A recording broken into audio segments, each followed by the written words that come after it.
get that started. But here we are. Real quick.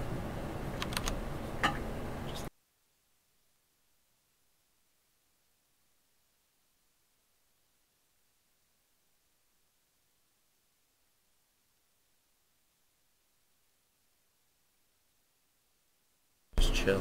Alright guys, we're back. So here we are. It is time for game 2 with FXO and Hack and Power. Yep.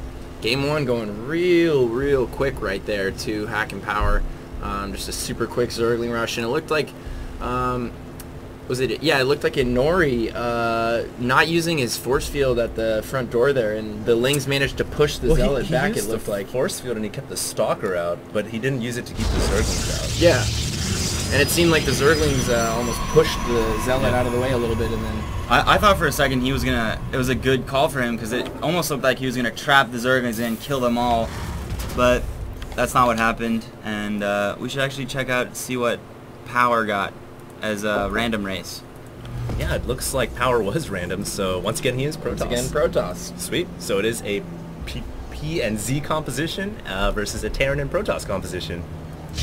Well, Same compositions as before. I would like to give the edge to the Terran and Protoss here. I mean, as we can see already, they're dual walling at the front of their base, so that's going to be huge for them. They're going to have this double wall up. The Zerg and Protoss probably not going to be able to get up any kind of a full wall. That never works. And then also covering that huge ramp entrance to the front of your base with sentries is not really feasible. Right. So any kind of potential quick unit harassment from the Terran Protoss team could do a lot of damage. Hellions would be great. Yeah, and the early Zerglings are simply not going to work on this map. They're not going to be able to break down that wall. Well, we may see the Z and P composition from Hack and Power try to go for the back door, where there are some destructible debris that you can break down and get inside that main. But you're right. I think the Terran and Protoss composition is better on this map because they can fully wall off, whereas the Zerg can't really do that. And me and you, Ryan, we play Zerg all the time, but it seems in team games we're never able to contribute to the group wall. Exactly. We actually make it worse because we spread our creep everywhere and then no one can build buildings anywhere. Yeah, our boss David Ting is a professional creep spreader throughout your main base when you're 2v2ing. Oh, so yeah. I'm glad he's not on my team. He puts creep tumors through my main so that I can't build any more buildings inside my main. It's hilarious. Yeah. We love you, David. He's secretly working for us. Oh, by the way, guys, if you guys get a chance, in about an hour, IGN Pro League will be starting the grand finals of qualifier number 1. Yeah, number 1. Make sure you guys open up that stream as well and tune into that. Yeah, I think it's going to be at 5 p.m. Pacific Standard Time. Which is in an hour. Yep. I got that. I got it ready. I got it. And tune into that. It's going to be awesome. If you guys could like have them both open at the same time, we truly appreciate it because, you know, we are War Prison, baby. We are cutting into our own broadcast here by casting this for you guys. So if you could help support both, that would be awesome. We'd really appreciate it. Yes, and we are at 2 places at once, quote unquote, live in both places. Well, that's not possible, so we'll let you guys figure it out. And the Lings breaking down the back door already. I like that, and I don't think they can see it. Absolutely. Let me go ahead and set myself to mute, guys. I do apologize. So that's muted, and it does look like, yeah, Hack Power Protect is going to be busted through the back lines.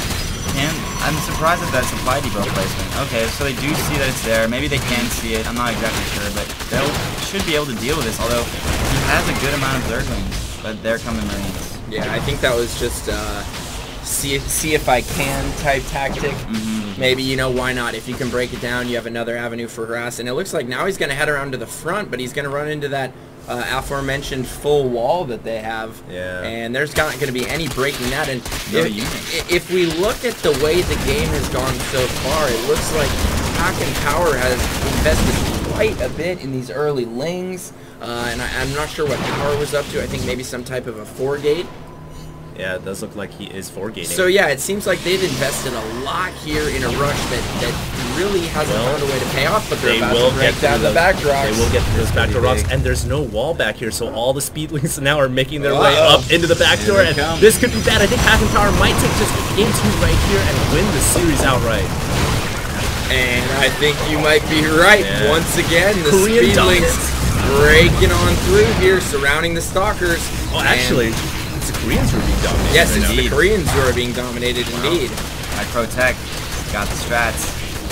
Wow, very powerful strategy indeed. You were saying Seedlings won't work too well on this map, but once those rocks go down. Indeed. Yeah. They did not defend that well enough. Yeah, they did not defend that well enough, I don't think. Well, at the end of the day, though, Power was able to utilize those stalkers from a range outside of which that they could protect it. So he was going to take down the rocks no matter what. You should have walled the gateway or something, though. Yeah. So you can have a wall at the area. But you can't wall this area very easily because of the steam vents. I've tried to wall that before. It's very difficult. You need a lot of buildings, but they do have a lot in their base.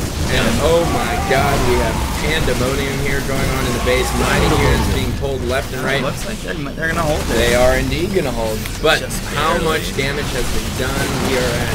Oh, actually, PowerTech is still only at 14 drones, so... He does have an expo, but it looks like he's still pumping winnings. This is a very close game. Yeah, well, it depends how much damage PowerTech is going to be able to get in here. Looks like you guys are right. The Koreans here from FXO will be able to hold Gumiho and Inori. Very well done here. Well, here's the thing, though. PowerTech and Inori are roughly at similar drone counts, but then Power has been droning behind this the entire time, or excuse me, probing behind this the entire time. He's up to 26 now. So he definitely has the economic lead coming out of this, but the Koreans do have the expansion, and the Koreans do have the tech advantage right now. They have tanks out, they have stalkers out, and you can't forget about the mules though from Gumiho. So that actually almost puts them a little bit ahead of the Protoss right now of Power. So it's very close. Well, it certainly is. It looks like PowerTech and Power don't want to give up, though. They want to keep attacking this front door, but it's going to be harder and harder each time. The bunker, I think, will go up, but there's no Marines to go inside it. And oh, FXO's in trouble here. He might be able to hold. I think he will be able to hold. This is so close. Yes, I like it. Some great micro right there. Like very choice force fields, and I think they're going to be able to hold that off a second time. Oh, and we have a dropship going around the backside. I love how FXO is going to be on the offensive. 3 Marines on the way. I like it. He'll be able to get some drones with this. Yeah, he will. Insert Zerg complaint here. Zerg tears all day. I was waiting for the 3 Marines is more than enough, or something like that from you two. Not quite. The drones will be able to handle it.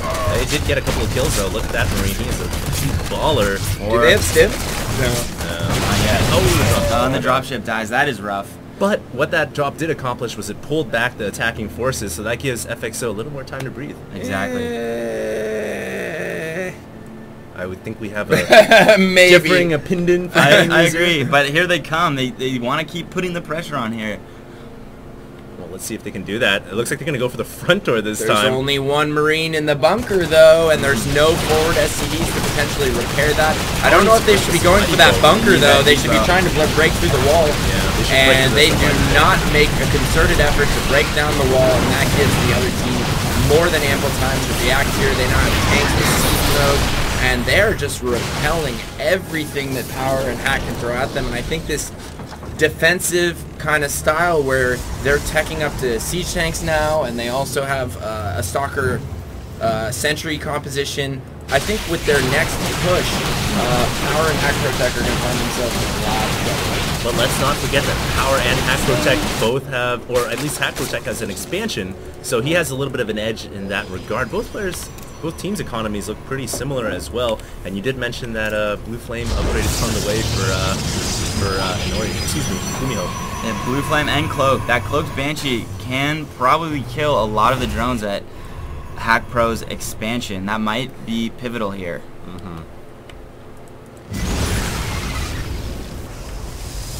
Well, it looks like PowerTech and Power are both sitting back now. They're not going to be doing the aggressive attacks that they've been doing before, just content to take map control.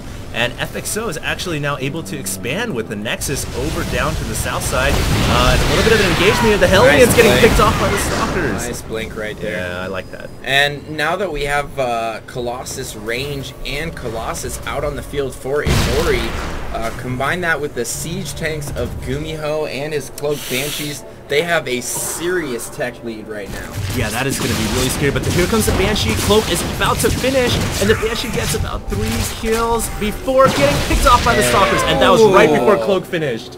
Well, I think there was an observer. No, that is a friendly observer to the Banshee. Oh, that was a friendly observer. Okay. Wow. So they didn't have any detection there? Correct. That would have been brutal. That was huge. I mean, the timing on that was like 5 seconds before close to the finish. Now, back to what I was saying. I think that Gumiho and Inori, with their tremendous tech advantage, are going to have such a superior force with their next push. I mean, it's not even close. Unless we see some great blink micro from Power and perhaps an excellent flank from Hack ProTech at the same time, it's going to be so hard to deal with a siege tank Colossus. What do you guys think about that? I think you're correct. They're a little bit behind on the tech here, Hack Pro and Power, but they are up one base. It seems like they have the bigger army, though. Yeah, they're staying lower tech. They're going for more expansions. They're trying to control the map with bulk units. But I think at the end of the day, you know, Colossus and siege tanks are not too shabby. Yeah, not too shabby. Well, in a big fight. Well, if the Zerg can switch over to Mutas, that would be able to deal with the Colossus siege tanks pretty easily. And usually Zerg still Mutas in 2v2s pretty effectively, but it doesn't look like I think he has a lot of that. Stalkers and Sentries out, though. They could probably handle. Big battle here, guys. Beautiful force fields going down. The Colossus just wailing away. Doing so much damage. But his counterpart was not there to assist him. I do not know where Gumiho's forces are at right now. And Inori getting a lot of his units picked off here. That Colossus is going to go down. And no, it doesn't. Oh my god. Never mind that. Wait, yes it is. There it is. Blink, there it is. Oh man. Look, Banshee though. I think you have an observer here. Oh man. And it looks like Power and Hack ProTech coming back in this game. They weren't able to build up enough Colossi and siege tanks to really have that tech give them a I think they needed to take their time. I think they were jumped the gun. pushing out. Yeah, they jumped the gun. Not only that, they pushed out alone without the assistance of any siege tanks. Caught off guard. Gumiho also losing those couple Banshees. I think without doing any damage was kind of a big deal. Indeed. Right? He had Cloak so close to being finished, and if he finished that, he would have killed all those drones there. He could have maybe even killed that. So, how do you feel? Like tonight, my night. How was he?